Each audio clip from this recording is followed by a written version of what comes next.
Okey. Silakan.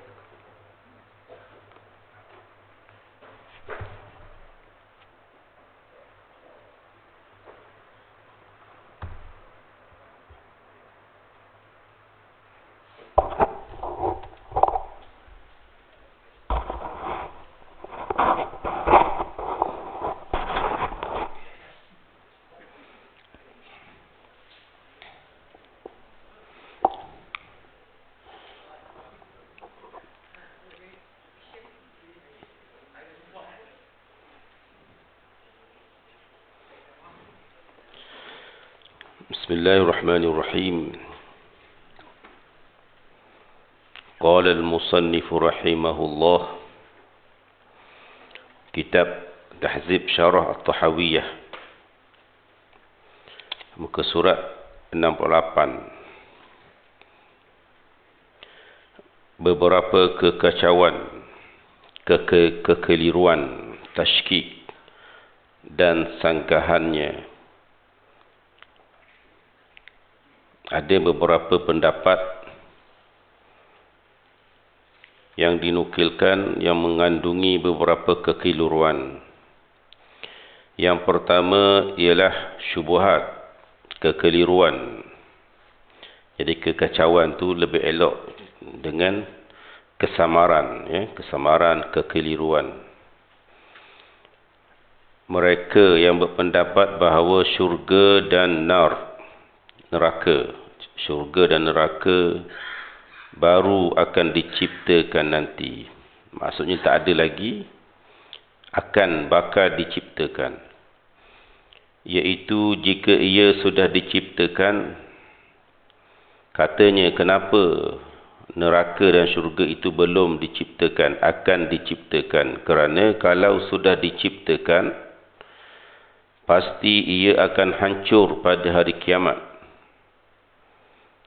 Semua yang ada di dalamnya juga akan hancur binasa. Jadi hujah mereka, kalau dah ada, pasti akan hancur. Sedangkan syurga dan neraka ni tak hancur, ada. Jadi bermaksud belum ada lagi. Nah, ini kekeliruan dalam memahami nas. Katanya kerana firman Allah, kullu nafsin kullu syai'in halik illa wajhah. Tiap-tiap sesuatu pasti binasa kecuali Allah. Jadi dalam kalimah bahasa Arab, kullun, semua. Jadi yang kita kena faham bahasa Arab ni, ada maksud semua. Tapi ada juga maksud semua itu untuk menunjukkan hampir keseluruhannya. Penegasan, ya. Maksudnya bukan semualah. Bagaimana kita nak tahu semua? Ada kala dia bermaksud semua betul, ada kala dia bermaksud kecuali beberapa perkara. Kalau kita bagi peratus, 99% hancur binasa kecuali satu. Makhluk daripada makhluk. Satu lagi, semua bermaksud 100%. Bagaimana kita nak tengok maksud dia? Caranya ialah kita melihat kepada nas-nas yang lain. Barulah kita tahu bahawa semua ini bukan maksud dia semua, setiap perkara. Sebagaimana orang yang biasa sebut, kullu bid'atin, setiap bid'ah. Setiap bid'ah adalah dhalalah, kesesatan. Adakah maksudnya setiap perkara yang baharu itu adalah kerosakan? Tidak. Ada beberapa perkara yang baru, bid'ah itu bukan kesesatan. Dalilnya mana? Dalilnya dalam hadis lain, ma laysa min amrina hadza, bukan dalam urusan kami. Maksudnya semua bid'ah dalam perkara agama. Begitu. Dalam perkara agama yang tak ada asal agama, barulah kira bid'ah. Perkara baharu yang ada asal agama, dia tidak dikira bid'ah. Macam bermusafahah, berjabat tangan itu sunnah. Tak, sunnah. Tiba-tiba kita berjabat tangan selepas sembahyang. Nabi duk suruh lepas sembahyang jabat tangan. Tak, selepas asar berjabat tangan, selepas subuh berjabat tangan. Tapi dia ada dalil tak? Ada dalilnya apa? Bila berjabat tangan berguguran dosa. Jadi berjabat tangan selepas asar itu adalah bid'ah. Diadakan yang tak ada pada zaman Rasulullah SAW. Nak ceritanya kulun tadi itu bukan bermaksud setiap. Maksudnya ada beberapa pengecualian. Ya, ada dalam pengecualian. Begitu juga di sini bila disebut semua perkara akan musnah kecuali wajah, kecuali wajah Allah. Maksudnya zat Allah lah. Allah sahaja yang tidak musnah, yang lain musnah belaka, termasuk para malaikat. Hancur musnah belaka. Kecuali beberapa perkara. Itu kita kena faham. Maksudnya bukanlah semua, tapi hampir semua itu akan musnah. Dalam ayat yang lain kata mereka yang berpandangan bahawa syurga neraka ni tak ada lagi ni. Ya, ini semua guna akal belakalah ni. Guna akal yang singkat untuk memahami nas, itu jadi masalah. Dia baca ayat Quran juga. Kalau kita tak berapa reti bahasa Arab, tak, kita pun percayalah, oh dalam Quran sebut, tak, semua binasa, dah syurga neraka macam mana? Maksudnya syurga neraka tak ada lagi lah. Itu yang jadi masalah sesat barat tu. Ya. Kullu nafsin dha'iqatul maut. Setiap yang berjiwa akan merasai mati. Al-Imam At-Tirmizi meriwayatkan dalam jami'-nya, dalam kitab hadisnya, daripada hadis Abu Zubair, daripada Jabir, daripada Rasulullah sallallahu alaihi wasallam bahawa baginda bersabda, "Man qala subhanallahi wa bihamdihi ghurisat lahu nakhlatun fil jannah."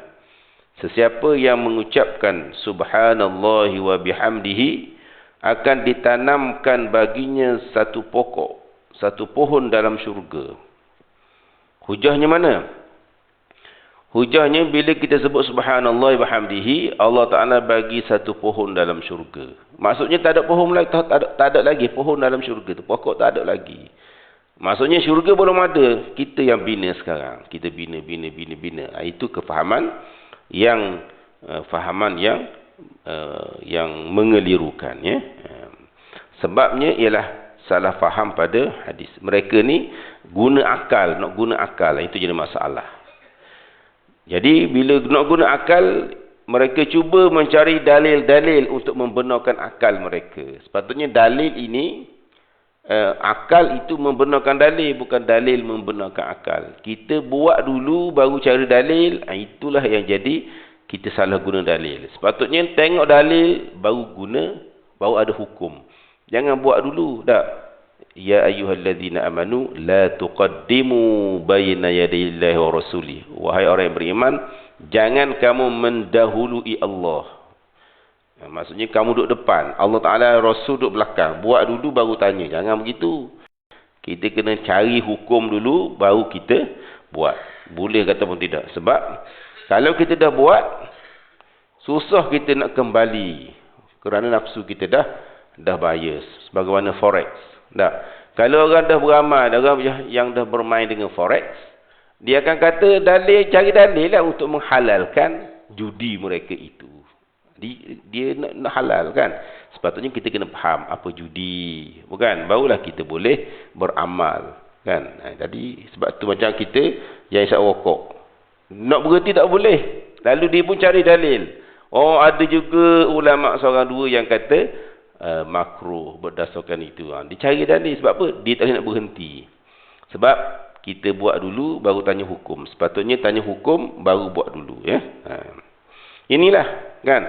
Apabila akal mereka tak nak terima, mereka juga cuba menjustifikasikan dalil-dalil daripada Al-Quran dan As-Sunnah. Kata At-Tirmizi, hadis ini hasan, sahih. Hasan satu jalur dan sahih satu jalur yang lain. Maksudnya hadis ini kuat. Mereka mengatakan, jika ia sudah diciptakan dan tidak ada pohon di dalamnya, menanam di situ jadi tidak mempunyai maksud. Juga firman-Nya tentang isteri Fir'aun. Rabbi bnili 'indaka baitan fil jannah. Surah At-Tahrim. Wahai Tuhanku, binakanlah untukku. Binakanlah, bangun tu terjemah kata, binakanlah untukku sebuah rumah di sisimu dalam syurga. Tak ada lagi rumah, kan? Kita minta Allah Ta'ala bina rumah. Maka jawapannya, kita tengok, kita nak balas hujah mereka ini. Jika yang kalian inginkan dengan ucapan kalian itu bahawa kini belum ada. Kalaulah kamu maksudkan belum ada itu tak ada, bukan? Seperti tiupan sangkakala belum ada. Dan bangkitnya manusia daripada kubur-kubur mereka, itu belum berlaku. Ucapan itu adalah jelas batil, sesat. Kamu nak kata syurga neraka tu tak ada lagi. Memang tak ada. Itu adalah ungkapan yang sesat. Pendapat itu tertolak oleh dalil-dalil yang terdahulu. Dah kita baca dah dulu tentang syurga neraka dah ada. Demikian juga dalil-dalil yang lain yang belum disebutkan. Kemungkinan kami akan sebut dalil-dalil yang membuktikan bahawa penghujahan kamu itu satu kesalahan, satu kesesatan. Kalau kamu kata syurga neraka tu tak ada lagi, itu salah, ya? Itu salah, confirm salah. Kalau sisi yang kedua, dan jika yang kalian inginkan bahawa syurga itu belum lengkap dengan apa-apa yang Allah persiapkan di dalamnya untuk penghuni.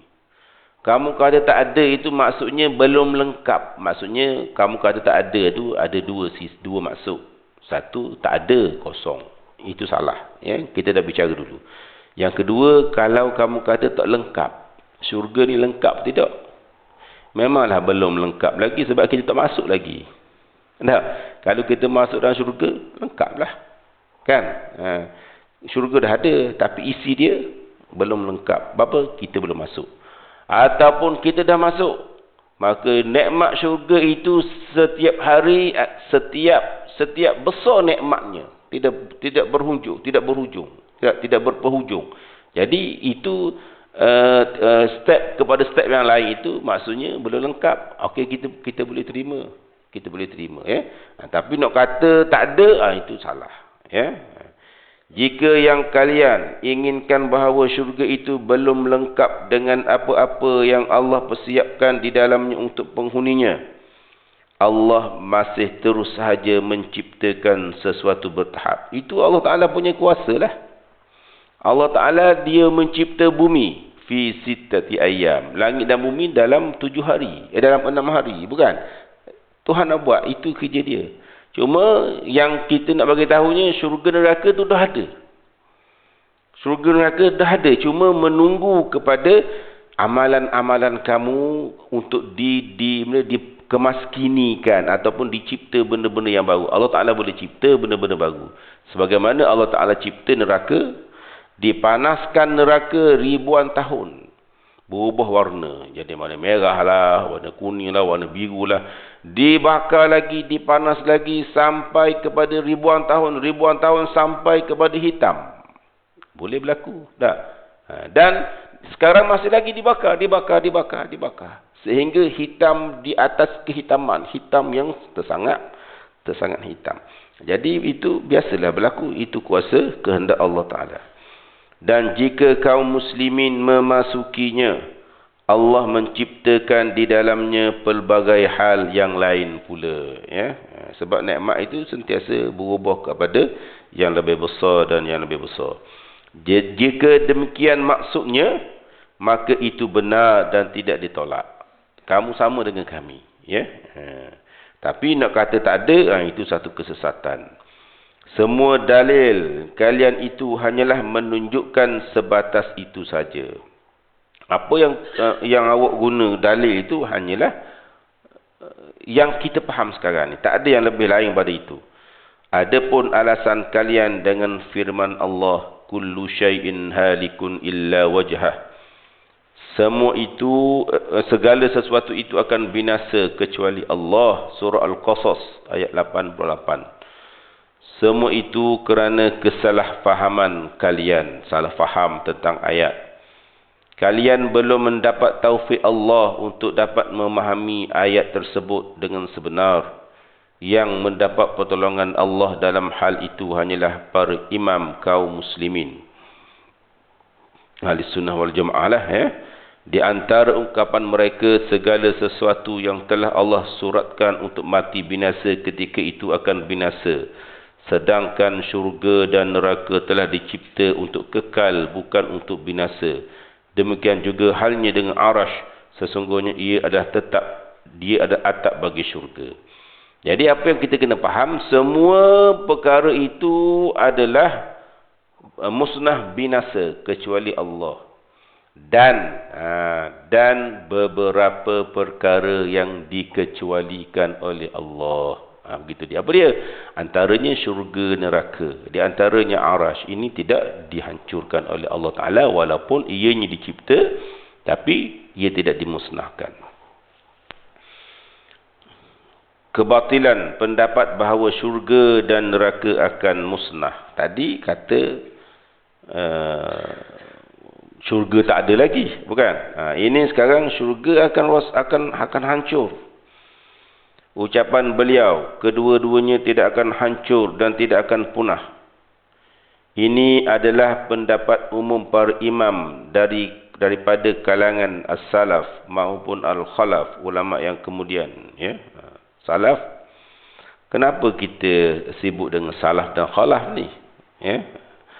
Salaf ni adalah satu fatrah, satu masa daripada Nabi SAW, para sahabat, tabi'in. Orang ini maksudnya mungkin 300 ataupun 400 selepas kewafatan Rasulullah SAW. Ini diakui secara nas bahawa mereka ini sebaik-baik kurun, sebaik-baik masa. Sebab tu kita sebut salaf tu, ya, orang yang dihukum baik oleh Rasulullah SAW. Dan khalaf ni tidak dihukum baik, tetapi khalaf mengikut salaf. Jadi mereka ni sama saja. Jadi janganlah bila kita sebut khalaf, maka mereka ini orang yang ada something, ada sesuatu yang kurang enak didengar. Bukan, mereka ini mengikuti salaf semuanya. Macam kita lah, kita ikut Nabi. Ulama-ulama kita sebelum ni pun ikut Nabi. Maksudnya ikut salaf dan khalaf ini dari segi keimanan mereka, keselamatan mereka daripada kesesatan sama saja. Cuma bila sebut salaf dan khalaf, kita hanyalah untuk memberitahu fatrah masa saja. Jadi seluruh umat Islam dulu dan sekarang semuanya berpendapat bahawa syurga dan neraka ini tidak musnah binasa. Segelintir ulama salaf dan khalaf berpendapat syurga itu kekal, tetapi neraka itu akan habis. Ada juga segelintir. Dua pendapat ini, maksudnya kita ada dua. Satu pendapat kebanyakan ulama salaf Ahlussunnah wal Jamaah ni dulu dan kemudian, mereka mengatakan syurga dan neraka ini tidak akan musnah. Pendapat yang kedua, segelintir yang tidak masyhur, ialah syurga sama, tak musnah, ya, kekal abadi. Yang akan habisnya ialah neraka. Habis, walaupun kafir sekalipun, habis dah berapa tahun. Tak payahlah kata orang neraka sekejap je. Jangan begitu. Itu anggapan orang-orang Yahudi. Dikata, kami tidaklah dibakar dalam api neraka kecuali masa-masa yang tertentu. Kemudian bila kami keluar, tempat itu akan digantikan dengan bangsa-bangsa yang lain. Jangan begitu, ya. Walaupun ada segelintir mereka yang berpendapat mereka akan keluar daripada neraka, dan itu bukanlah cita-cita kita. Benda tu Kita sakit sikit saja beberapa hari pun kita dah tak larat nak tanggung, apatah lagi dalam neraka yang kehidupannya tidak boleh dikira dengan masa dunia. Bayangkanlah mereka yang sedang diazab dalam kubur, bermula daripada Nabi Adam AS. Umur dia itu dalam kubur tu lebih panjang umurnya daripada dunia. Dunia yang barangkali kalau zaman-zaman dulu umur Nabi Nuh 1000 tahun. Tapi kalau Nabi Nuh AS dalam kubur tu umur dia berapa ribu tahun dah. Itu baru alam barzakh. Dah, belum lagi alam mahsyar. Belum lagi alam kebangkitan. Belum lagi alam di mizan, titian sirat. Yang perjalanannya ialah masa yang tidak boleh dikira. Orang yang paling lambat sekali, yang berjaya meniti titian sirat ialah orang yang berjalan dengan tangan bergantung. Satu tangan, dua tangan, satu tangan bergantung. Dan jambatan itu seluas sejauh 70 tahun perjalanan. Orang jalan tangan begitu tu berapa ribu tahun nak sampai tu. Itu baru di atas titian sirat. Belum lagi orang masuk. Kan? Belum lagi yang ditahan. Orang panggil ashabul a'raf, ditahan di antara syurga neraka. Dinampak syurga sedap, dinampak neraka menyakitkan. Duduk situ, tak nak masuk syurga pun tak nak masuk, neraka dah lepas. Dipanggil ashabul a'raf. Jadi belum lagi di situ. Maksudnya bermula daripada alam barzakh, mereka yang tidak beriman kepada Allah Ta'ala ni ataupun yang melakukan dosa ini sudah diseksa sampailah kepada ashabul a'raf. Jadi panjang masa itu, maka janganlah apabila ada beberapa pendapat mengatakan neraka ini musnah, maka menyebabkan seseorang itu memandang enteng kehidupan di akhirat. Dua pendapat itu tertulis. Dua pendapat ini tertulis dalam banyak buku-buku tafsir dan lain-lain. Adapun yang menyatakan bahawa syurga dan neraka itu akan rosak, musnah, adalah Al-Jahm bin Safwan. Ini adalah pemuka Mu'tazilah yang mengasas ilmu Mu'tazilah yang menggunakan akal semata-mata. Mereka ni bijak pandai, belajar tinggi, tapi tak nak belajar Al-Quran dan hadis. Tak nak belajar bagaimana memahami nas. Itu yang jadi sesat tu. Sampai belajar tinggi, PhD tinggi kan. Tapi bertanya, kami tak berjumpa ayat menutup aurat dalam Quran. Itulah ngaji tinggi sangat. Kan? Ngaji tinggi. Kami tak jumpa pun suruh tutup rambut dalam Quran. Tak jumpa. Yalah, dah awak ngaji ilmu lain kan. Ngaji Al-Quran berjumpalah. Ia tidak bersandarkan sama sekali pada pendapat salaf, ulama-ulama yang terdahulu. Baik itu para sahabat, para tabi'in yang mengikuti mereka dengan dalam kebaikan, maupun para imam kaum muslimin. Tidak termasuk juga dari kalangan Ahlus-Sunnah. Pendapat yang mengatakan rosak binasa ini tak ada pun satu pendapat daripada orang-orang Islam. Hanya pendapat Mu'tazilah saja. Mu'tazilah ni kita tengok dia. Kenapa pelik sangat? Di antara pendapat masyhurnya ialah baina manzilatain. Orang kafir ni, orang pelaku dosa besar ni, syurga pun tak pergi, neraka pun tak pergi, duduk tengah-tengah.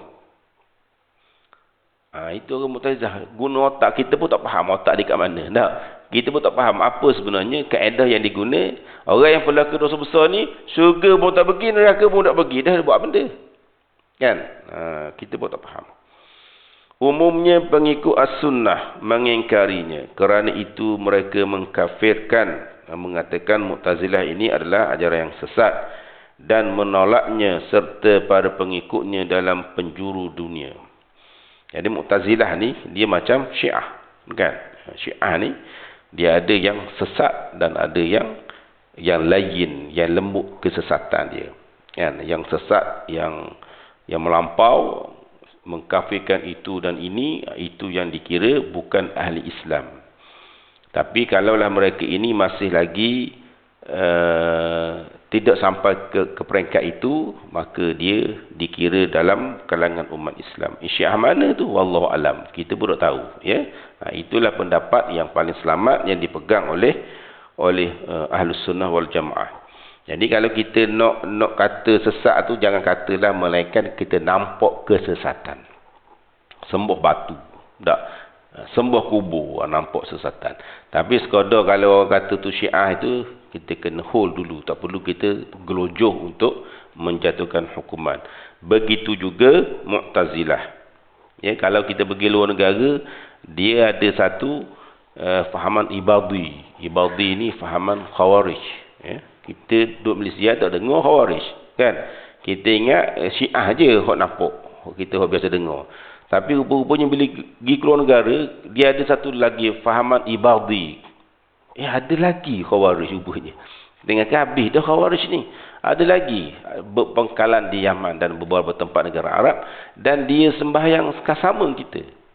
Tak, dia maksudnya bila kita sembahyang, dia pun mari masjid kita, dia sembahyang sekali. Kan, bawa anak-anak. Dia dengar khutbah sekali, sembahyang Jumaat sekali. Bukanlah bila mereka itu tak berkenan dengan ahli sunnah wal jamaah ni, dia pun mengasingkan diri buat masjid suku. Tak. Sebab kalau pergi luar negara, kita nak buat masjid kita pun tak ada orang marah. Kalau kat sini, kita boleh katakan bahawa mereka taqiyah ataupun menyembunyikan Syiah mereka itu. Sebab apa? Ramai orang Islam, satu lagi kerajaan tangkap. Kan? Tapi luar negara, awak nak beramal nama mazhab apa, kerajaan tak marah. Kerajaan orang putih dia tak marah kita nak jadi kafir, ke nak jadi Islam, ke nak jadi Syiah ke apa, ke tak kisah. Selagi ke undang-undang. Jadi mereka ni, Ibadhi ni, dia tak buat masjid lain. Dia sembahyang sekali dengan kita. Kita rasa pula kesatuan umat Islam di situ. Ya. Ini orang yang rengang-rengang lah kita sebut ni. Sebab apa? Yang teruk-teruk sangat tu, sehingga kalau kita kata saya suka kepada anda, dia marah. Syiah. Kalau kita kata I love you, marah benar dia. Kan? Dia rasa kita menganjing. Dia rasa bila kita sambut kita sambut 1 Muharram, 10 Muharram dengan puasa, marah benar dia. Dia marah kita puasa hari 10 Muharram tu. Sebab dia menganggap bahawa kita merayakan kematian Husain. Marah tu teruk tu. Kan? Sebab dia 10 Muharram itu kita puasa, dia membedal badan-badan mereka. Pakai orang tajam tu, katuk belakang tu di Karbala, untuk bersimpati dengan kematian Husain di Karbala. Kita tak, itu yang melampau-lampau. Jadi nak ceritanya ialah Mu'tazilah ni, ada yang melampau dan ada yang ringan. Dan dalil-dalil tentang keabadian syurga. Syurga ini kekal abadi. Jadi kita sebut syurga dulu. Sebab kita neraka ni ada juga beberapa pendapat yang mengatakan syurga ini akan kehabisan. Jadi kita sebut syurga dulu. Sebab syurga ini kesepakatan para ulama Ahlus Sunnah wal Jamaah, ulama muslimin semuanya bahawa syurga itu kekal abadi. Adapun keabadian syurga adalah bahawa ia tidak akan hancur dan rosak binasa, punah, itu sudah menjadi keyakinan yang baku, yang kekal.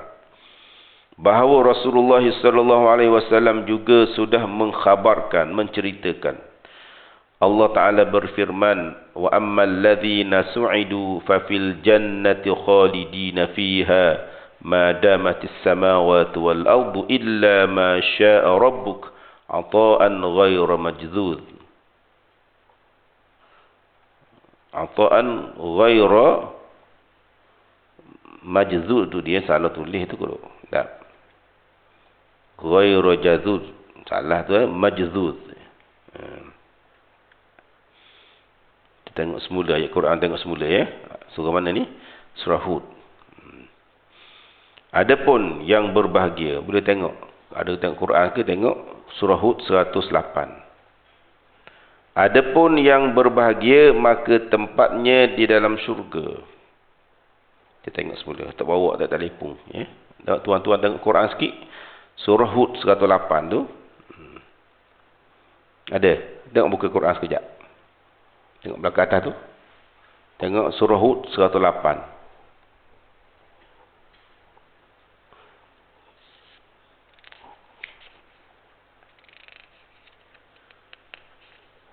Terima kasih.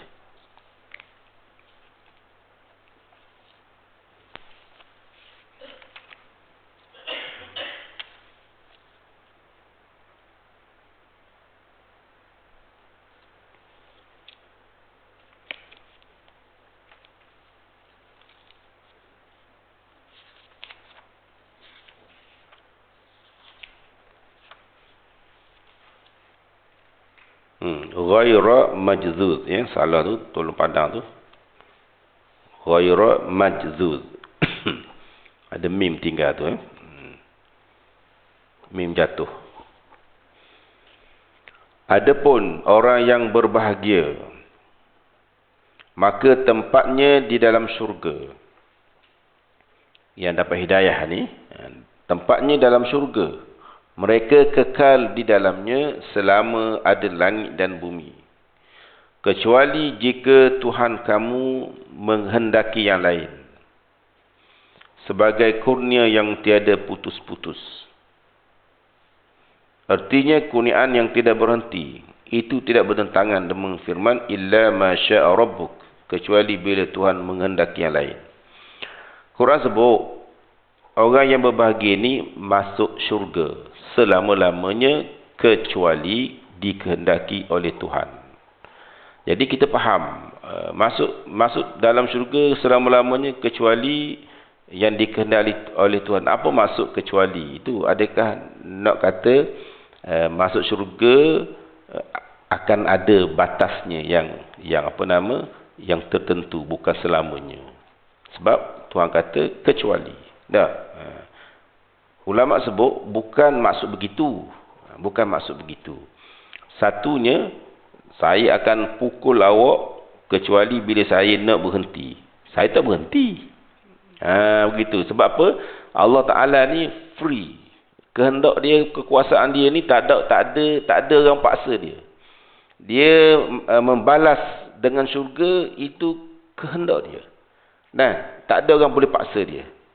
Tuhan nak balas neraka, itu kehendak dia. Jadi saya nak bagi awak syurga, kata Tuhan, itu saya punya kekuasaan saya. Saya boleh je tak nak bagi syurga. Itu maksud dia. Kan? Jadi bukanlah bermaksud masuk syurga bila Tuhan kata dah habis dah nikmat syurga, maka kamu pun jadilah apa yang kamu nak jadi. Tak, bukan begitu maksudnya. Maksudnya saya akan bagi, tapi mengikut kehendak saya lah. Ya? Kehendak saya akan bagi. Ditegaskan ata'an ghairu majzud, kurniaan yang tidak putus-putus. Tapi walaupun saya kata saya akan bagi mengikut kehendak saya, tapi saya janji apa nama, kurniaan saya ni tak putus-putus, kekal abadi. Itu dia maksud, faham begitu kan? Ataupun mungkin maksud yang lain, kita tengok. Sebab itu penting, ya. Kalau orang-orang dulu dia orang belajar hanya surah Al-Baqarah sampai puluhan tahun belajar Baqarah. Sahabat-sahabat nak alim Quran tu 10 tahun, 5 tahun belajar surah Al-Baqarah saja. Macam mana dia orang nak alim tu? Kalau Imam Malik dia belajar sampai gurunya katanya 800, 900 guru. Guru kita pun kita tak ingat. Kan? Kalau boleh ingat pun sekolah menengah, sekolah rendah, universiti. Itulah guru kita kok. Tapi Imam Malik guru dia ialah 900, 800. Ulama-ulama dulu dia membaca kitab dia dengan berguru. Berguru baca buku ni dengan guru sampai 20 kali habis. Satu buku tu 20 kali habis. Kan? Jadi sebab itulah kita berjumpa dengan mereka kealiman yang kita tak boleh nak fikir macam mana dia ni sangat alim. Imam Bukhari kan? Imam Bukhari bila diberi kepada mereka ini hadis 100 hadis.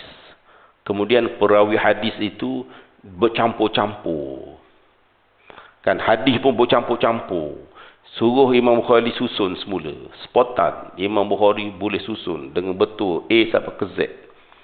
Kita walaupun kita barangkali pakai hadis segalanya, Sahih Bukhari sebutir pun tak boleh nak ingat. Tak. Sahih Bukhari tu katalah 3,000 hadis, 4,000 hadis. Tak boleh nak ingat habis. Itu baru matan, belum lagi dengan apa nama, dengan perawi-perawi dia, ya. Sangat-sangat ulama tu sangat-sangat menakutkan ilmu dia, ya. Para ulama salaf dia bertentangan tak dengan kata kekal, tapi Tuhan sebut illa ma syaa rabbuk, kecuali bila Tuhan kamu menghendaki yang lain. Para ulama salaf berbeza pendapat tentang erti pengecualian itu. Ada yang berpendapat apa maksud kecuali? Kecuali selama mereka merengkuk dalam neraka. Rupa-rupanya kecuali Nuh sana, bukan kecuali dalam syurga. Maksudnya ada juga orang yang dalam neraka itu akan dimasukkan dalam syurga. Itu kena faham. Orang yang berbahagia itu masuk syurga selama-lamanya. Kecuali beberapa orang yang dalam neraka. Dia tak masuk lagi akan dimasukkan. Kecuali dia begitu. Ini berlaku bagi mereka yang masuk neraka lalu dikeluarkan daripadanya, bukan untuk mereka semua. Ada yang berpendapat kecuali selama mereka di mahsyar. Samalah juga. Maksudnya bukanlah kecuali itu daripada ahli syurga. Ahli syurga itu Tuhan kata dia kekal dalam neraka. Dia kekal dalam syurga. Yang kecuali itu kecuali mereka yang lain daripada ahli syurga. Selama mereka, dan juga yang berpendapat bahawa itu hanyalah pengecualian yang disebut Allah namun tidak dilakukan, sebagaimana yang diterang tadi. Sebagaimana jika kita mengatakan, sesungguhnya aku akan memukulmu kecuali jika aku mempunyai fikiran yang lain, sedangkan kamu tidak mempunyai fikiran yang lain. Kita kata saya pukul kecuali saya rasa saya tak nak pukul. Tapi dalam kepala saya memang saya akan pukul apa ni. Begitu Bahkan ada yang ada hanyalah kepastian untuk memukulnya. Firman Allah, ata'an ghaira majzuz, kurnia yang tidak ada putus-putusnya, adalah tegas. Demikianlah firman-Nya, inna hadza la rizquna ma lahu min nafad. Sesungguhnya ini adalah benar-benar rezeki dari kami yang tiada habis-habis. Ini diangkat antara amalan-amalan orang yang terdahulu, ayat ini untuk dapat rezeki yang luas, itu hanyalah testimoni ataupun pengalaman ulama-ulama yang terdahulu. Sesungguhnya ini adalah benar-benar rezeki dari kami yang tiada habis-habis. Juga firman-Nya, ukuluha daimun wa zilluha, buahnya, makanannya tidak berhenti, tidak terhenti, sentiasa. Sedangkan naungannya begitu juga. Naungannya, pohon-pohonnya, nikmat dalam syurga itu daimun, sentiasa berkekalan. Wa ma hum minha bimukhrajin, dan mereka sekali-kali tidak akan dikeluarkan daripadanya, daripada syurga. Maksudnya syurga itu kekal. Allah lebih mempertegaskan lagi akan keabadian penghuni syurga dengan janji akan berkekalan mereka dalam beberapa ayat Al-Quran. Allah mengkhabarkan tentang mereka. Banyak dalam Al-Quran yang menceritakan bahawa syurga ini kekal abadi dan tak ada lagi dah peluang, ruang untuk berpendapat selain daripada itu, kecuali mereka yang sesat. La yadhuquna fiha al-mauta illa al-mautata al-ula wa waqahum azabal jahim. Surah Ad-Dukhan. Mereka tidak akan merasakan mati di dalamnya kecuali mati di dunia. Kita mati sekali je, tak ada mati lagi selepas itu kecuali mati yang pertama, mati kita itulah, itu nak ceritanya nikmat yang akan didapati secara berkekalan. Itu dinamakan pengecualian sesuatu yang tidak masuk dalam konteks perbicaraan. Itu dalam bahasa Arab lah. Pengecualian bukan daripada konteks percakapan. Pengecualian dia saja nak buat penegasan. Mereka tidak merasai kematian. Tak pernah mati kecuali kematian pertama. Jadi kematian pertama itu bukanlah daripada kematian yang lain. Tak. Kematian yang pertama saja. Dia tidak ada yang dua, yang tiga. Itu maksud dia. Artinya kematian di dunia itu tidak masuk dalam kehidupan di syurga yang jadi pembicaraan. Apabila ayat itu dihubungkan dengan pengecualian yang ada dalam firman Allah. Kecuali bila Ar-Rabbu, Tuhanmu menghendaki yang lain. akan jelaslah lagi bahawa bagi kita bahawa yang dimaksudkan dalam dua ayat itu adalah pengecualian satu waktu di mana pada ketika itu mereka belum masuk syurga. Jadi illa masya'a rabbuk tu pengecualian yang bukan daripada ahli syurga, ya, pengecualian yang lain. Seperti pengecualian kematian di dunia dari kematian yang lain yang tidak ada di syurga. Kematian itu datang mendahului kehidupan mereka yang abadi, iaitu untuk beranjak menuju ke syurga, datang sebelum kekalan mereka. Baca sikit lagi ni, ya. Dalil-dalil daripada sunnah Rasul tentang keabadian dan kekekalan syurga banyak sekali. Seperti sabda Nabi SAW, datanglah suara berkumandang. Orang menyeru, ya. Wahai ahli syurga, sesungguhnya kamu sekalian akan sihat, tak akan sakit lagi. Syurga.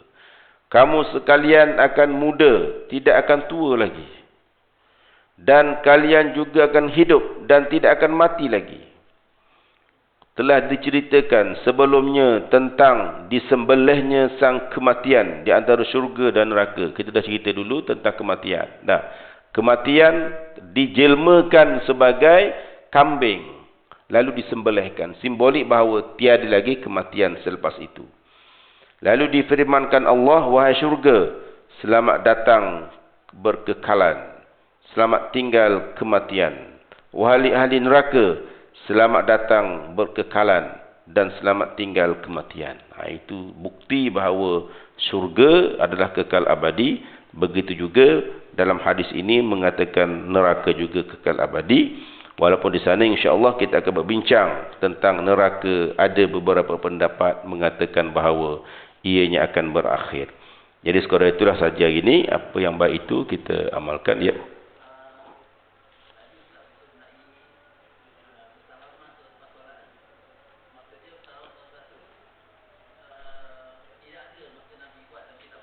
Ya, ya.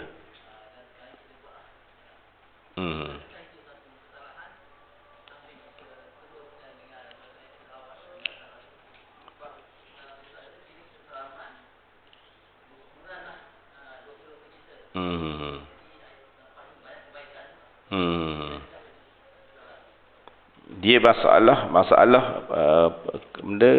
kefahaman pada nas. Adakah dia termasuk dalam arahan umum ataupun tidak? Kan arahan umum kita berzikir. Kita berzikir arahan umum. Ya ayyuhallazina amanu dzkurullah dzikran katsira. Wahai orang yang beriman, sebutlah nama Allah dengan sebutan yang banyak. Adakah zikir kita Allah, Allah, Allah itu termasuk dalam sebut nama Tuhan? Ataupun kita sebut yang lain maksudnya, kan? Ya Allah, Ya Rahman, berdoa ke? Adakah Allah termasuk? Satu. Yang kedua, kalau kita berzikir cara kita. Kita pas sembahyang, kita nak baca hasbiyallahu la ilaha illahu alaihi tawakkaltu wa huwa rabbul arsyil azim. Nak baca 1000 kali. Nabi tak buat 1000 kali. Sahabat pun tak ada. Dah tak boleh ke? Kan? Kita buat awak baru. Saya nak baca Yasin malam Jumaat. Nabi tak buat Yasin. Tak boleh ke? Kita nak buat tahlil. Nak baca bila mati, nak baca Qul huwallah, nak baca ayat-ayat tentu. Tak boleh ke? Nabi tak buat. Nabi tak buat, belum tentu dalil yang dalil itu konkret bahawa salah, bukan? Cuma mereka memahaminya, adakah dia masih dalam kategori diizinkan oleh syarak. Jadi perbahasan tu panjanglah. Dia kata tak boleh, kata boleh. Jadi tentang bersalaman itu, Al-Imam An-Nawawi rahimahullah berpendapat bahawa itu dikira sunnah yang digalakkan bersalaman selepas solat, kerana masih lagi duduk di bawah bersalaman lah. Hukum bersalaman ni sunat, dan bersalaman selepas sembahyang itu masih lagi dalam kategori bersalam. Kan? Bagi yang menolaknya, yang kata itu bid'ah lah. Nabi tak pernah buat bersalam lepas sembahyang. Nak bersalam, salam masa lain. Dia kata sebab sebagai contoh, kita tak boleh sembahyang ar-raghaib, sembahyang nisfu Sya'ban. Nabi tak pernah sembahyang sunat nisfu Sya'ban ni. Kan? Dia kata, walaupun dalam kategori kita boleh sembahyang, sembahyanglah. Berapa ribu orang nak sembahyang. Tapi kenapa tak boleh sembahyang ar-raghaib tu? Sembahyang ar-raghaib tak boleh ni sebab mereka telah menetapkan seperti ada suatu ajaran yang baru bahawa sembahyang ini disyariatkan begini. Buat-buat lain tak boleh. Itu jadi bid'ah. Bagi yang kata tak boleh bersalamah tu berhujah dengan hujah as-salat ar-raghaib. Sebab salat ar-raghaib ni semua ulama tak bagi. Semua tak bagi. Jadi kita pun jumpa. Kan? Jadi yang nak bersalam tu ikut pendapat Al-Imam Nawawi bolehlah. Bagi pendapat Ibn Hajar Al-Asqalani, dia kata tidak setuju. Tidak setuju. Sebab kias dengan solat nisfu Sya'ban tadi. Kata Ibn Hajar Al-Asqalani, yang tak bolehnya sebab kita tetap. Kita tetap. Kan? Tetap. Jadi macam seperti suatu amalan yang sebagaimana solat kita zuhur tetap 4 rakaat. Kita yang tetap kan. Tak boleh. Bila saya baca dua pendapat tu, saya rasa kan. Saya ni bukan mujtahid pun. Ustaz kapung je kan. Baca-baca jumpa gitu. Jadi bagi sayanya untuk mengelakkan dua pendapat ini bertentangan. Sebab kita ada satu kaedah al-khuruju minal khilaf mustahab. Keluar daripada khilaf ini mustahab. Digalakkan. Supaya semua ulama setuju dengan buah kita buat. Ibn Hajar setuju, Imam Nawawi lagilah setuju. Jadi macam mana kita nak bersalaman tidak bid'ah. Ibn Hajar setuju. Jangan tetap cara bersalaman. Hari ni minggu ni kita bersalaman sampai zuhur. Minggu depan tak payah salam lah. Tak payah salam. Sebab untuk mengelakkan sebab apa mereka kata bid'ah, sebab kita tetap. Sekarang saya tak tetap. Bila-bila masa, begitu juga saya baca Yasin. Malam Jumaat. Minggu depan saya nak baca Surah Kahfi. Jadi tak adalah tetap. Dia kata bid'ah tu sebab dia kata tetap. Kita buat baru tetap. Dan sekarang saya tetap. Dan saya baca hari Jumaat pagi. Tak apa. Tak kisah kan. Jadi itu bagi saya lah. Untuk gitu. Sebab tu kata bila contoh tahlil. Dia benda yang sama kan. Perbincangan ini tak pernah habis. Tak pernah habis. Jadi orang backhand sikit, dia akan kata begini. Yang luas sikit, begini. Walaupun Al-Imam An-Nawawi rahimahullah, ulama besar dalam mazhab Syafi'i, bahkan diiktiraf oleh ulama-ulama yang luar daripada mazhab Syafi'i, dia ni terkenal dengan orang yang strict. Kan? Tapi dalam bab ni tidak strict. Seperti bila kita pergi tawaf, kita pergi ke Mekah, mutawif baca imam, membaca doa, kita amin. Kita amin. Bagi Imam Nawawi itu hasan. Bagus buat begitu. Setengah-setengah kata apa ni Nabi tak pernah buat, berdoa sendirilah.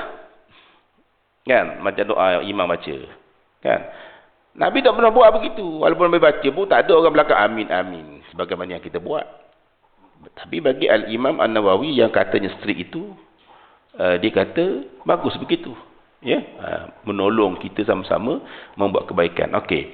Jadi tahlil kan, baca wirid lepas solat dan segala-gala yang kita buat semua ni, bagaimana untuk kita dua-dua ulama ni, Ibn Hajar metod dia dengan Imam Nawawi okeylah, supaya Ibn Hajar ni tak marah kita.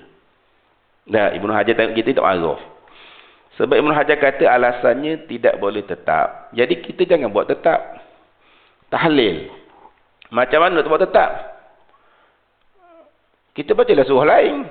Baca surah lain. Nah, la ilaha illallah tu nak tukar. Hari ni saya baca 100. Esok saya baca 10. Oh, tak apa. Nah, ada tetap. Jadi bila awak kata tetap ni, tak tetap. Awak kata tetap itu bid'ah. Maka saya tak tetap sekarang. Jadi bolehlah saya buat. Bukan? Sebab apa?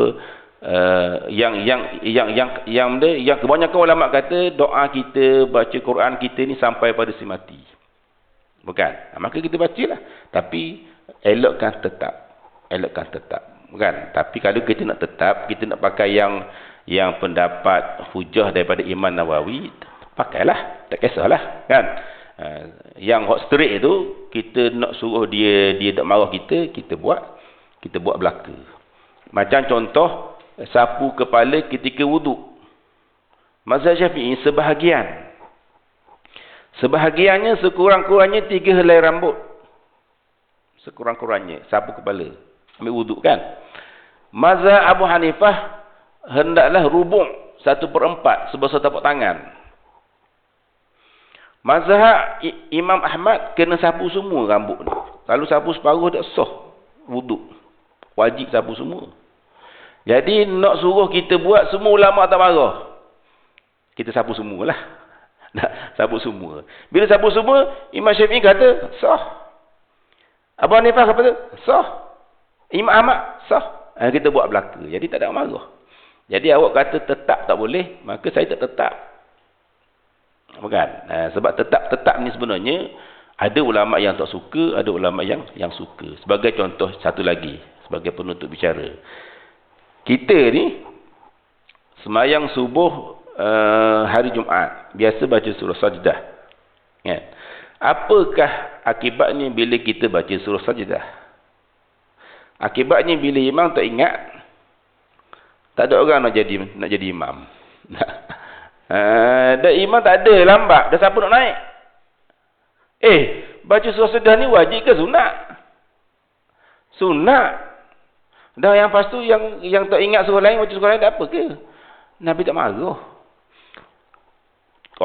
Contohlah, kalau kita baca keluar Allah je, marah makmum belakang lah. Apa imam? Semua semayang baca keluar Allah je. Ada sahabat, dia baca keluar Allah sahaja, dapat syurga. Sembahyang, dia baca keluar Allah je. Dia tak baca surah lain. Sahabat lain tu ngepek. Tahu ngepek lah. Dia komplain lah. Kenapa ni imam keluar Allah je, surah lain tak ingat ke mana? Dia royak ke Rasulullah. Wahai Rasulullah, kawan ni baca keluar Allah je, tak baca surah lain. Tak khusyuk sembahyang lagu tu lah. Kan? Rasa dah sedap hati. Rasulullah panggil, kenapa baca keluar Allah? Sahabat kata, sebab saya suka. Kalau begitu, saya bagi tahu kepada kamu, Tuhan suka pada kamu. Maksudnya lepas ni, kalau tak imam tak ingat surah Sajdah, kita naik baca keluar Allah lah. Rakaat pertama keluar Allah, rakaat kedua pun keluar Allah pun tak apa. Yang jadi masalahnya, kenapa tak lagi? Kenapa tak lagi? Takut. Orang kata kita tak ingat. Memang kita tak ingat surah Sajdah. Bukan kita je gagak surah Sajdah ni. Imam Mekah tu. Setakat saya pergi semayang Mekah ni, baca surah Sajdah ni, biasa subuh, dulu sebelum Sudais jadi imam besar. Sekarang jadi imam besar. Dulu masa Sudais jadi imam kecil. Ada, maksudnya orang lain jadi bos. Sudais ni dia jadi imam pada maghrib. Waktu lain dia bagi ke lain, bagi Syekh Umar, bagi Syekh Salah, bagi apa-apalah. Dan subuh yang panjang ini tidak dapat pada Sudais. Sudais baca maghrib je. Orang lain baca, sebab imam dia 5 orang. Syuraim, imam Zuhur, lagi tak dengar. Syuraim. Masa saya pergi dululah, ya. Zaman sekarang Allah Alam lah. Jadi Sudais ni di antara imam yang sangat jarang kita dengar dia gagap. Sangat jarang. Ada satu ketika saja, ketika tu dia Qiyamul Lail. Sembahyang tarawih kan, Qiyamul Lail tu. Dia gagap. Kemudian orang belakang tegur, lepas tu terus imam tukar. Naik Syuraim. Masa tu sekali tu saya dengar. Yang masa lain tak pernah dengar Sudais gagap. Tapi subuh, bukan sudah jadi imam, hampir setiap kali subuh gagap surah Sajdah. Maksudnya bukan kita je gagak ni. Imam Mekah ni gagak ni. Jadi kita tak ingat tu biasa je. Tapi kenapa kita takut jadi imam? Sebab penangan macam wajib. Solat subuh, pagi Jumaat, baca surah Sajdah. Sebab itu ada ulama' dia kata makruh kita baca surah Sajdah pada subuh hari Jumaat. Kalau itu sahaja. Di antaranya pendapat Imam Malik. Sebab apa? Takut orang kata wajib, menyusahkan orang lain. Kita sampai terpaksa letak surah Sajdah depan. Padahal kalau tak ingat baca keluar Allah lah, tak ada orang marah pun boleh pahala. Bukan tak boleh pahala. Nak ceritanya yang bila tetap ni ada ulama-ulama yang tak suka. Kan? Ya, kita ni ulama kita suka begitu biarlah, tak kisah. Kita kena raih kepelbagaian. Awak tak nak ikut, tak ikut. Ada baru ni orang tanya, panjang pula lah. Orang tanya, saya ni ustaz, saya pendapat saya lah tahlil ni bid'ah. Tahlil bid'ah. Kan? Dia ada tanya seorang doktor PhD hadis dekat Perlis. Semua tahulah ya. Dia tanya tahlil ni bid'ah ustaz. Jadi saya pun bila orang buat tahlil, apa saya kena buat? Apa saya kena buat? Adakah saya kena lari atau saya kena marah? Baik, ini bid'ah sesat. Dia kata sebenarnya tahlil ni khilafiyah. Tengok. Bukan? Kita nukil lah. Dulu-dulu dia kata suka. Sekarang ni dia kata khilafiyah. Kita tengok konten. Tengok konten dah sekarang. Tahlil tu ada apa sebenarnya? Kalau tahlil itu kita meratak-ratak nangis-nangis, itu haram, majlis itu kita pergi. Tapi kalaulah bacaan-bacaan begini-begini, itu khilafiyah, ada kata setuju atau tak setuju. Jadi sebenarnya di antara ulama yang syadid, ulama yang keras dengan ulama yang open sikit, begitulah sebagaimana Imam Nawawi dengan Ibn Hajar tadi, maka kita bebas. Jadi nak supaya kita ni pergi belaka, nak keluar daripada khilaf, ialah kita buat secara tidak tetap. Maka kita pun selesai masalah. Tapi kalau nak tetap, itu ikut kita lah. Sebab apa susah nak cari buku lain, nak ngapal lah. Ada pakai buku tu sajalah, ada apalah, tak kisah. Ya? Selagi mana ada dalam payung, ingatilah Allah. Bukan? Itu cerita panjang lah ya. Jadi apa yang baik itu kita amalkan, yang kurang itu kita istighfarkan. Subhanakallahumma bihamdik, asyhadu an la ilaha illa anta, astaghfiruka wa atubu ilaik. Assalamualaikum warahmatullahi wabarakatuh.